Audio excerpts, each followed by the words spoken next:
సామాజిక న్యాయం కోరుకునే ప్రధాన రాజకీయ పార్టీ బీఎస్పీ అని రాష్ట్ర కార్యదర్శి నాసిన భాస్కర్ గౌడ్ తెలిపారు. నెల్లూరు జిల్లా గూడూరు పట్టణంలోని ప్రభుత్వ కార్యాలయాల ఆవరణంలో శనివారం ఆయన స్టార్ 9 న్యూస్ ప్రతినిధితో మాట్లాడుతూ దేశంలో వ్యవస్థలు బాగుండాలని కోరుకునే పార్టీ బీఎస్పీ అని, మిగిలిన రాజకీయ పార్టీలన్నీ వారి వారి స్వార్థం కోసం, రాజ్యాధికారం కోసం వ్యక్తులు మాత్రమే ఉన్నారన్నారు. రాబో స్థానిక సంస్థల ఎన్నికల్లో బీసీలకు కేటాయించిన అన్ని స్థానాల్లో బహుజన సమాజ్ పార్టీ తరఫున బీసీలు పోటీ చేయడం జరుగుతుందన్నారు. సర్పంచ్ నుంచి ఎంపీటీసీలు, జెడ్పీటీసీ ఎన్నికలలో బీసీలు పోటీ చేసేందుకు సిద్ధంగా ఉన్నారన్నారు. అందరికీ నమస్కారం. నా పేరు నాసిన భాస్కర్ గౌడ్. బహుజన సమాజ్ పార్టీ రాష్ట్ర కార్యదర్శిగా వర్క్ చేస్తున్నాను. ముఖ్యంగా ఈరోజు ప్రజలకు తెలియజేసే ముఖ్య విషయం ఏంటంటే, బహుజన సమాజ్ పార్టీ అనేది సామాజిక న్యాయం కోరుకునే ప్రధానమైన పార్టీ. మిగతా రాజకీయ పార్టీలన్నీ కూడా వారి వారి వ్యక్తుల కోసం, వాళ్ళ రాజ్యాధికారం కోసం వ్యక్తులు మాత్రమే ఉన్నారు. ఇక్కడ వ్యవస్థ బాగుపడాలని కోరుకునే భారతదేశంలో ఏకైక పార్టీ బహుజన సమాజ్ పార్టీ. ఆ పార్టీ రేపు రాబోయే స్థానిక సంస్థల ఎన్నికల్లో తప్పనిసరిగా సర్పంచుల నుంచి, జడ్పీటీసీల నుంచి, ఎంపీటీసీలు అన్ని స్థానాల్లో పోటీ పెట్టాలని తలంపుతూ ఉన్నారు. ముఖ్యంగా బీసీలకి మాకు 50% కావాలని అన్ని రాజకీయ పార్టీని అడుక్కుంటున్నారు. బహుజన సమాజ్ పార్టీ 50% రిజర్వేషన్ ఇస్తానని ఆ రోజు కాంచీరామ్ గారు ఎంత జనాభా ఉంటే అంత వాటా ఇవ్వమన్నారు. కాబట్టి ఆ ఉద్దేశంతో బహుజన సమాజ్ పార్టీ బహుజనులకు మంచి అవకాశాన్ని ఇచ్చింది. యువకులు, ఉత్సాహవంతులు, విద్యావంతులు, లాయర్స్, డాక్టర్స్ వీళ్ళందరూ కూడా ఈ అవకాశాన్ని తప్పనిసరిగా ఉపయోగించుకొని ఎన్నికల్లో పోటీ చేసి బహుజన ఉద్యమానికి ఊతనిస్తారని మేము కోరుకుంటున్నాము.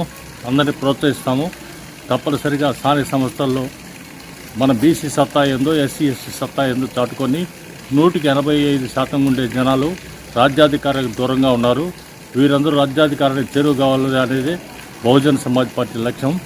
మాయావతి గారు, మా రాష్ట్ర అధ్యక్షుడు బందిలి గౌతమ్ గారు కూడా ముఖ్యంగా ఈ బహుజన సమాజ్ పార్టీ నడపాలంటే బీసీలకు ముందుకు రావాలని కోరుకునే ప్రత్యేక దృష్టి దీని మీద పెట్టారు. కాబట్టి తప్పనిసరిగా బీసీలు కావాలని కోరుకున్నారు.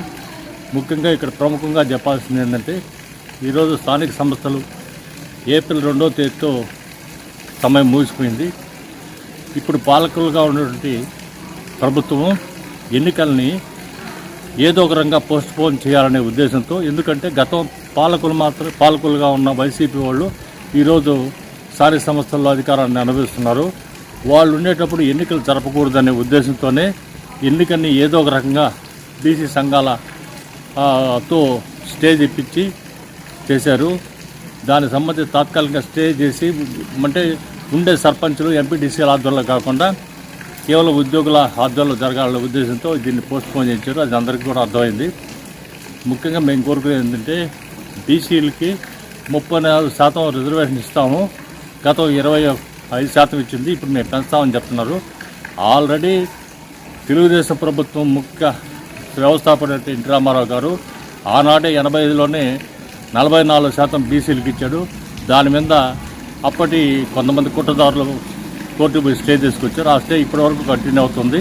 ఈరోజు మేము బహుజన సమాజ్ పార్టీకి డిమాండ్, అన్ని రాజకీయ పార్టీలు డిమాండ్ చేసేది ఏంటంటే, బహుజన ఉద్యమం స్టార్ట్ అయింది, బీసీలు రాజకీయ చైతన్యవంతులయ్యారు. కాబట్టి తప్పనిసరిగా బీసీల వాటా బీసీలు తగ్గించుకునే దానికోసరంగా తప్పనిసరిగా అన్ని రాజకీయ పార్టీలు కూడా ఆ వద్దలో పనిచేయాలా. ముఖ్యంగా మేము డిమాండ్ చేసేదంటే, భారతదేశంలో ఒక సుప్రీంకోర్టు ఒక జడ్జిమెంట్ ఇచ్చిన తర్వాత ఆ జడ్జిమెంట్ని ఎప్పుడు కూడా సమీక్షించదు.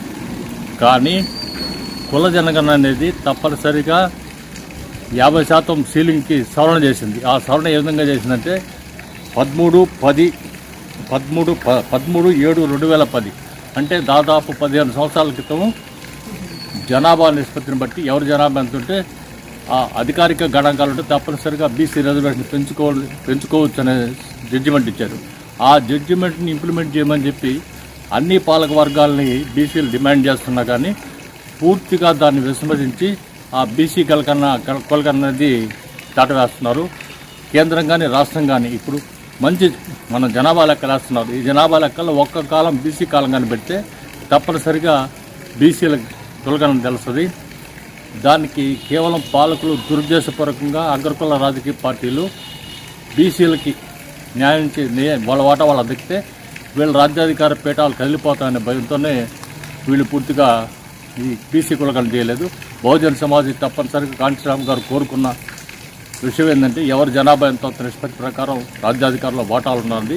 ఇది ప్రజాస్వామ్య దేశం, ప్రజలందరికీ వాళ్ళ భాగస్వామ్యం తప్పనిసరిగా ప్రభుత్వాలు ఉండాలని బహుజన సమాజ్ కోరుకుంటుంది. కాబట్టి తప్పనిసరి రేపు రాబోయే స్థానిక సంస్థల ఎన్నికల్లో మేము గెలిచే శక్తి మాకు లేకపోవచ్చు, కానీ ఓడించగలిగే శక్తి మాత్రం బహుజన సమాజ్ పార్టీకి ఉంది.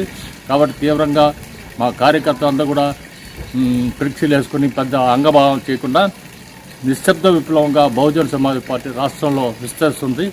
తప్పనిసరిగా రేపు స్థానిక సంస్థల్లో మంచి పోటీదారులై ప్రధాన భూమిక పోషిస్తారని, దీన్ని బీసీలందరూ కూడా సద్వినియోగం చేసుకుని బహుజన ఉద్యమానికి నాంది పలకాలని కోరుకుంటున్నారు.